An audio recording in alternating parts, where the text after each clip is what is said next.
What's going on, you guys? You're tuning into another episode of Chill Time, where we talk about all topics going on in the world today. Today, we're going to dig a little deeper into mental health and some strategies to help cope if you are struggling with mental health. But I brought two special guests with me today, Mr. Donnie Epting and Sean Johnson. We're going to break everything down for you guys. So, first, we're going to start, and a lot of mental health problems are going on around the world today, as you guys may know, and stuff like that. But let's just start off with a couple of facts.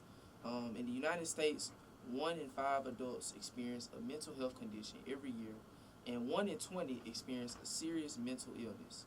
Globally, 1 in 8 people have a mental disorder. So, can you guys just talk about some of the ways, or some people you may even know, that may be struggling with these type of issues such as mental health?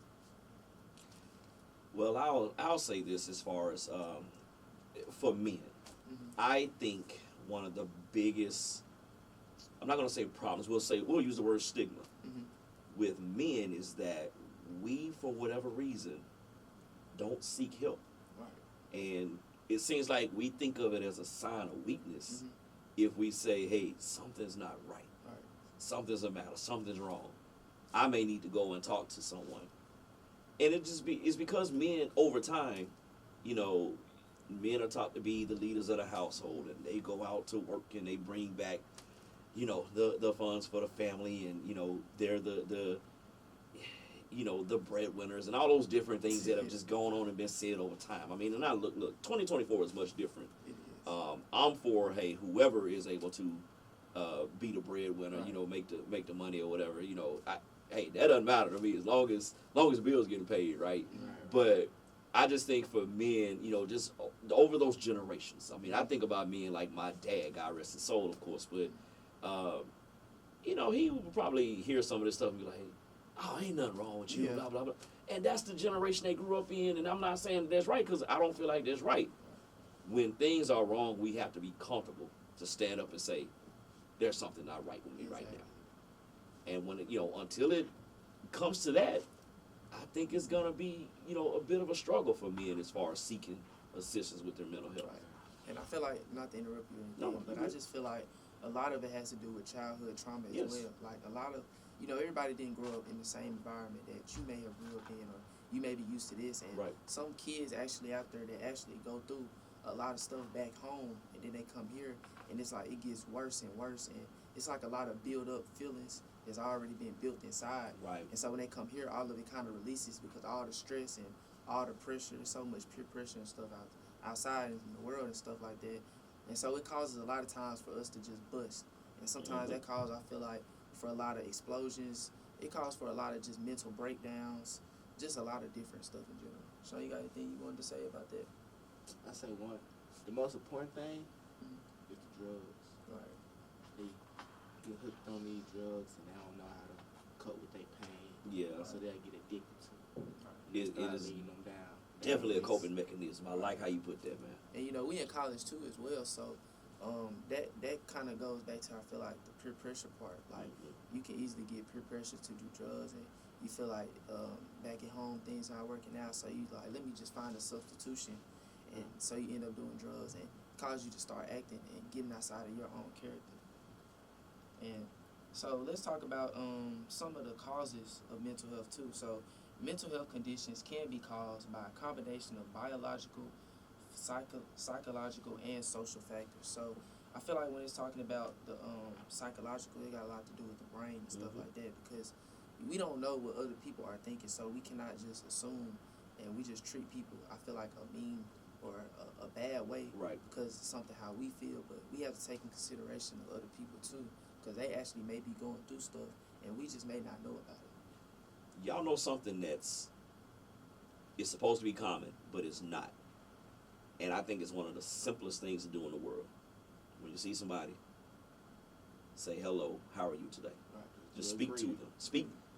You're speaking to them, you're speaking with them, like you said, Evan, you never know what a person is going Right. through on a daily basis. Right. And sometimes the mere fact that somebody took the time to stop and say hello to someone, we don't know what that could have saved that person from Right. doing. If that, if that makes any sense, It makes sense. you just practice that common courtesy, just Right. checking on folks. Right.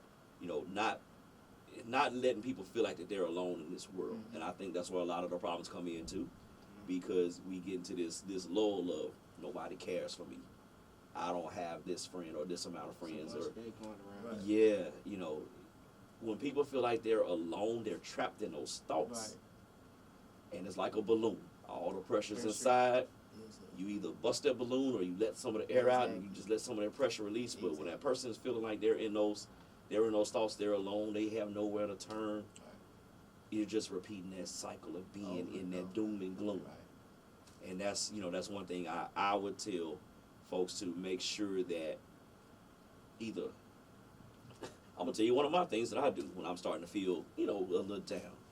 I watch a lot of YouTube videos. I go on Twitter, or X now. I'm sorry, it's always Twitter to me. Sorry, Mr. Person who bought X. I find those different things, and it doesn't cost me a lot of money other than my phone bill every month. But just find those different releases that help us to cope.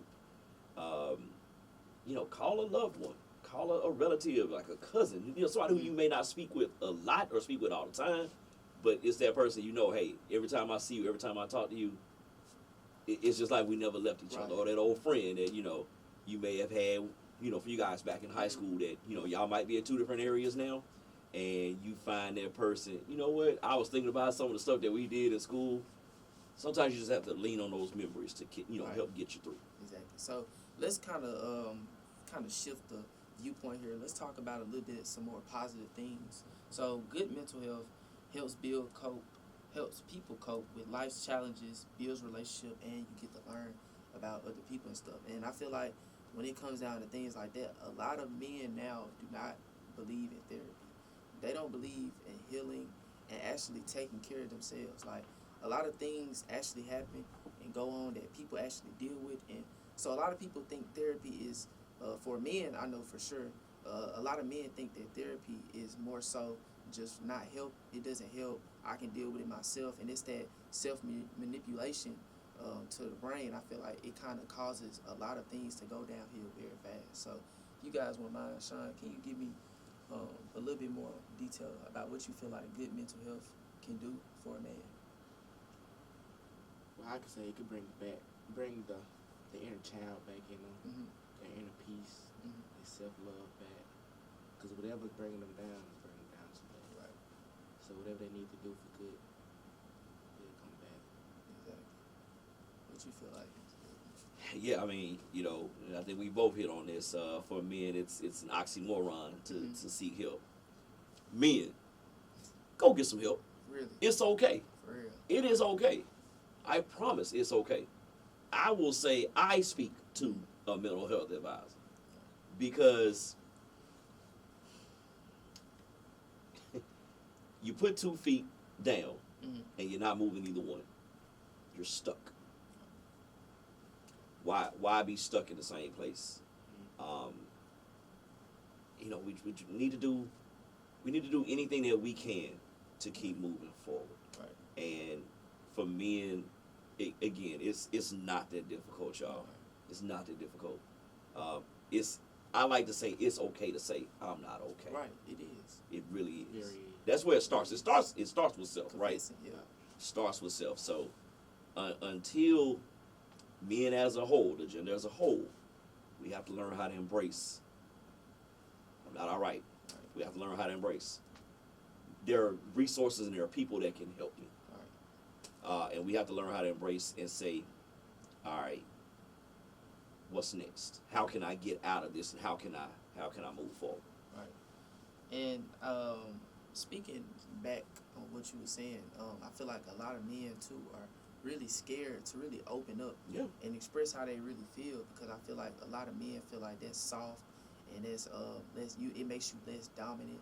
But actually, in reality, the more help that you get, the better that you get. So I feel like a lot of times that when we tend to bottle things up, it just causes our life to go in a spiral. It causes more pain. Right. Yeah. Right.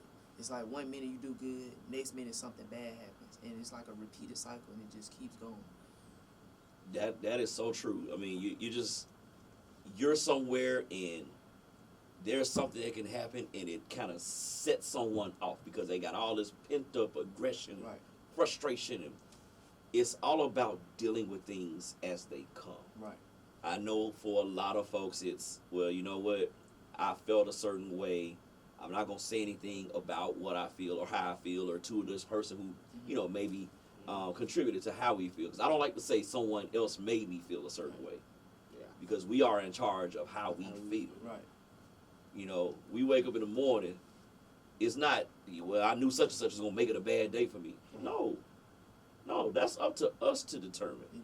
whether it's gonna be a good day or a bad day. But in the case that we don't know how to make it a good day or have a good day, that's when we have to use those resources that are available to us. For you guys and students here at Hines, we have free sessions that you all can take advantage of. And that's both in-house at Hines and also third party that, you can use, you can utilize. We just want to make sure that you all understand you're not in this alone.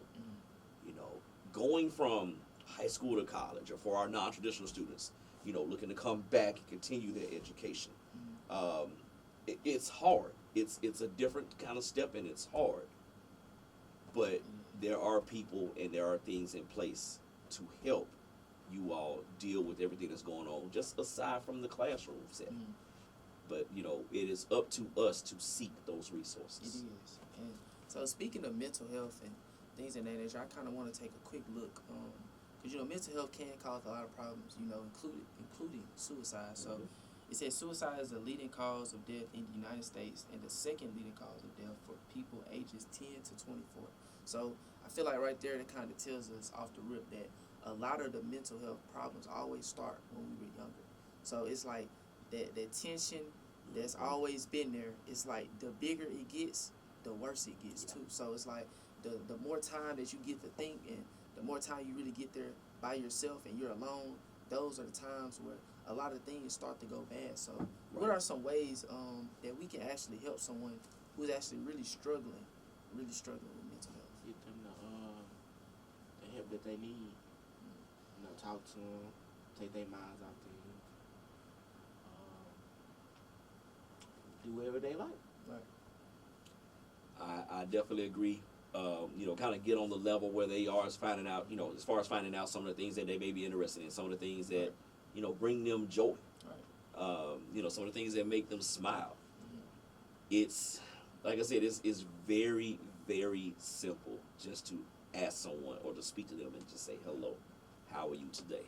Right. And hello, I hope things are going well for you. Or, hey, I see something may be wrong. And you may not want to talk about it right now, but if you do, I'm here for you. Right. You give me a call, you shoot me a text, whatever the case might be. Like you said, like a simple hug can really change a person's whole day. We got to respect people's personal Right. space now. but yeah, a simple hug, Right. yes. Because they may have been really going through it, or they really may have been down, and all they really wanted was some affection and attention, and they kind of never got that. So I feel like just some nice words can really change a person's whole day, and their mood can change, and it can really help a person throughout the day. So let's wrap it up. So thank you guys again for tuning into the show. I'm Evan Stewart. I'm Sean Johnson. And I'm Donnie Epstein. And remember to sit back, vibe, and chill. chill. I'll see you guys next time.